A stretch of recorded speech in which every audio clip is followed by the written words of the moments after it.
The ones that are immediately available on Libby because no one else really wants to read them often aren't the best. I'm always here for romance. I'm hoping I get to all of them.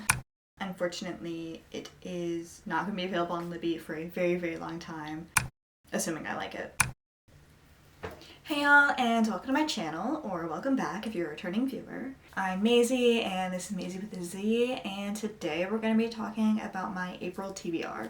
So it's been a while, and I have a reason for that.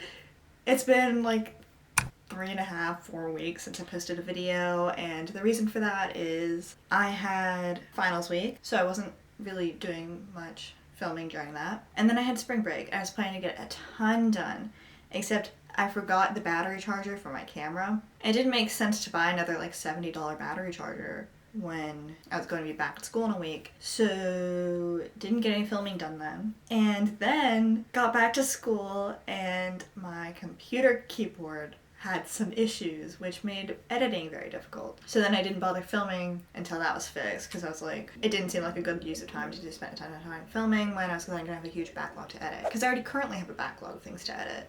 And I've also been super busy with internship application season where I'm really trying to get a publishing internship this summer. I've already applied to tons and now I'm applying to more and desperately trying to get anything.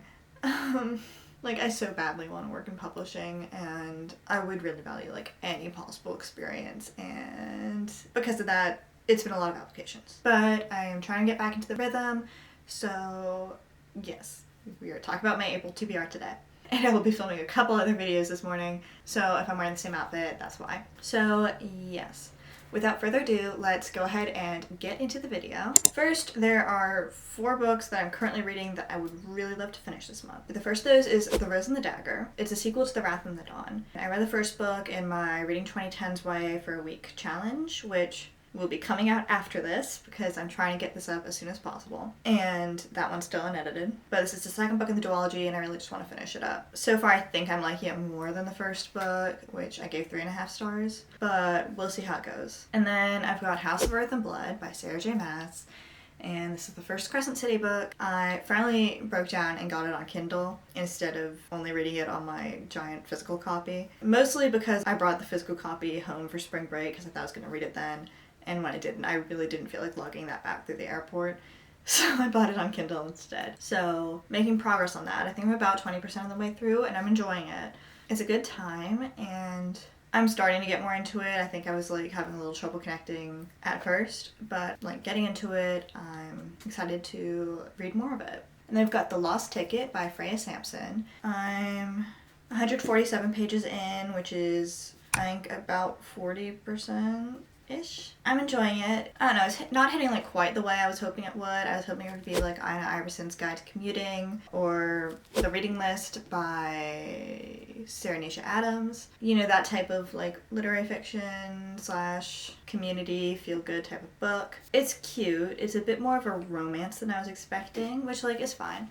I'm always here for romance, but it's not really what I was expecting for this book. I would love it if I could have cared a little more about any of the characters. It's not that compelling. It's basically following this girl Libby who's like long-term, like 5+ year relationship ends with her boyfriend telling her that their life has gotten too boring when she was expecting them to get married soon. So he breaks up with her and she also loses her job because she was working for his company. So she goes to London to stay with her sister for a bit. One day she meets this old man riding the bus who tells her the story about how he met this girl on the bus back in 1962 and she like changed his life, and because of her he became an actor. Basically they had like met on the bus, had this conversation, planned this date, and then he lost the thing that had her phone number on it and then was never able to find her again because he didn't ever get her name. And so Libby decides this sort of like project while she's figuring out what she wants to do with her life to try and help him find this girl. It's about that, and there's a romance she has with the old man's carer, and there's some other fun characters. It's a good time. It's a vibe. It's just not the most compelling thing I've ever read. We'll see. Maybe my feelings will change in the second half, so I'd like to finish this. And then we've got A Marvelous Light by Freya Marska,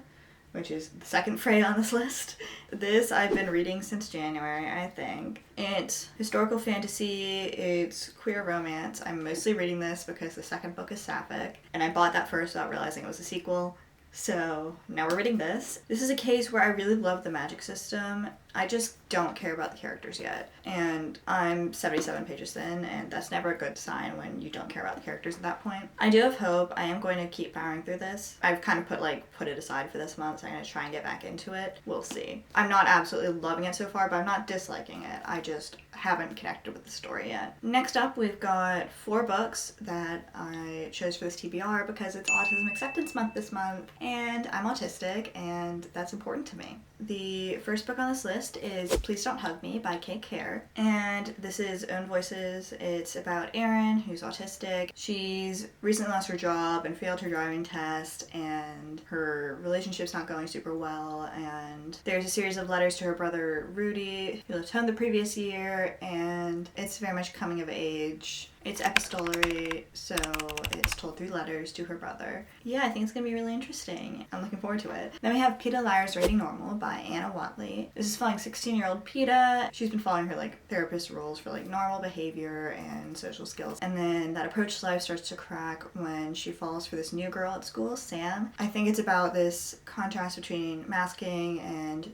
deciding to be yourself and her deciding who she wants to be in the world. I don't know. I've never seen that sort of internal debate covered in a book, and I'm really excited for it. I think she also has ADHD. Maybe. She might also have ADHD in addition to autism. Then we've got The Boy Who Steals Houses by C.J. Drews, and I'm really excited to read this, partially because the author, C.J. Drews, is otherwise known as Paper Fury on Instagram and on her blog, and I've been following her blog since I was in 6th grade or something. So I was really excited for her when her books came out, but because they're only released in Australia, then I didn't get them for a while. Now I have them. And The Boy Who Steals Houses follows 2 brothers. The younger one is diagnosed autistic, and the older one, C.J. Drews is confirmed, is undiagnosed autistic. And it's about these 2 boys. I think our main character is the older brother, Sam, and they survive by breaking into houses of families who are on vacation and staying there while the owners are away. And then one day, the family they broke into the house of returns home and kind of takes them in. I don't know, I'm excited for this. I'm excited for the both diagnosed and undiagnosed autistic characters, and I'm really just excited to read this book by its author, who I've followed the reviewing work of for so long. Okay, and then we have Act Your Age, Eve Brown. This is a romance. It's the 3rd book in the Brown Sisters trilogy, where I've not read the first 2 books, but this is the one with autistic main characters, so this is the one I'm reading. I'll probably read the other ones at some point, assuming I like it. And I think this is still Own Voices, and so yeah, both protagonists are artistic. It follows our main girl Eve is described in the description as a certifiable hot mess, and her parents basically force her to prove herself. I think by working in this bed and breakfast, which is run by Jacob, he kind of exists in complete control over everything, and so when he ends up having to hire her to be a chef for the bed and breakfast, then I think it's very much forced proximity, dislike to lovers, and I think it's going to be a good time. I'm super excited for this. Always looking for more romance books with autistic rep, where Helen Huang's books are kind of the top tier for me for that, and hopefully this will join them. I was hoping The Heart Principle would be on this list, this TBR as well, which is the 3rd of Helen Huang's books, but unfortunately it is not going to be available on Libby for a very, very long time, and I haven't bought it yet, so we'll see.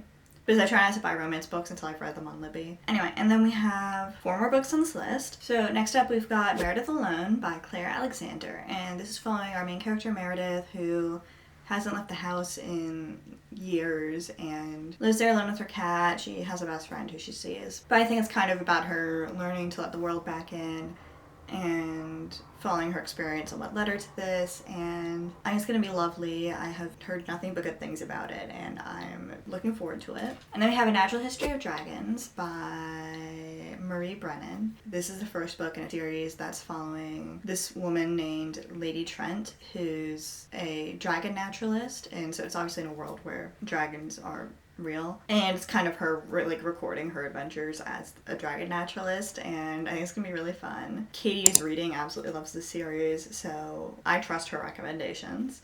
I'm looking forward to it, especially after Emily Wilde's Encyclopedia of Fairies was like my favorite book of last year. This I'm hoping is kind of in the same vein, and yeah, I love anything with dragons, so I'm hoping it's going to be a good time. And then speaking of Emily Wilde's Encyclopedia of Fairies, we have Emily Wilde's Map of the Otherlands on this list, which is a sequel, and I'm so excited. So yeah, Emily Wilde's Encyclopedia of Fairies followed our main character Emily, who studies fairies, as she went to this remote Scandinavian town, and her adventures there, and her kind of romance with Bamblebee, they're both professors at Oxford studying fairies, and it was so good, and I'm so excited.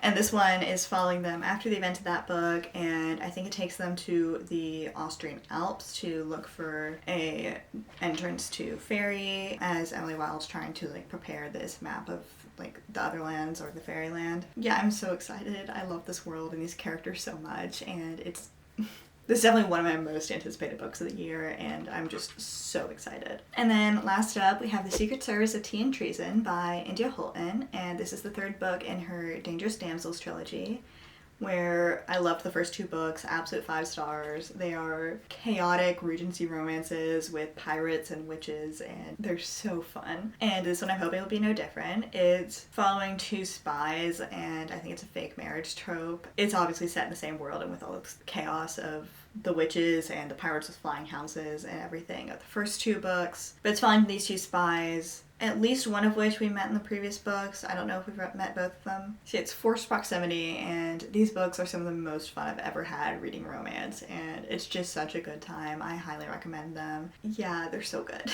So yes, those 12 books are my April TBR for this year. I'm hoping I get to all of them, especially since 4 of them I'm already part of the way through, but we'll see. If I don't, it's not the end of the world. I didn't set a TBR for March because I was hoping it would let me read more, because I'd be able to just read whatever it felt like, and that ended up not happening. I read the exact same amount, but I read a lot more YA contemporary romance on Libby that I didn't really enjoy that much. Like, there are YA contemporary romances I really enjoy. The ones that are immediately available on Libby because no one else really wants to read them often aren't the best, but those are the ones I was reading because they were easy to get. So I'm hoping the TBR will help guide my reading a little more, especially since one of my big goals for the year is reading more books off my TBR, and so by setting goals that will actually help me do that, then I'm hoping to enable that, because I think I only read like 4 or 5 books off my physical TBR in March, and I read like 6 Libby books or something, which is not a good amount, so hopefully that'll shift in April. And yeah, that's all I have to say. Thanks so much for sticking around to the end. I really appreciate it. Please like, comment, subscribe if you enjoyed the video. And you can find me on my blog, Goodreads, Instagram, and Storygraph at the links in my description. And yeah, thanks so much for sticking around to the end, and I'll see you later.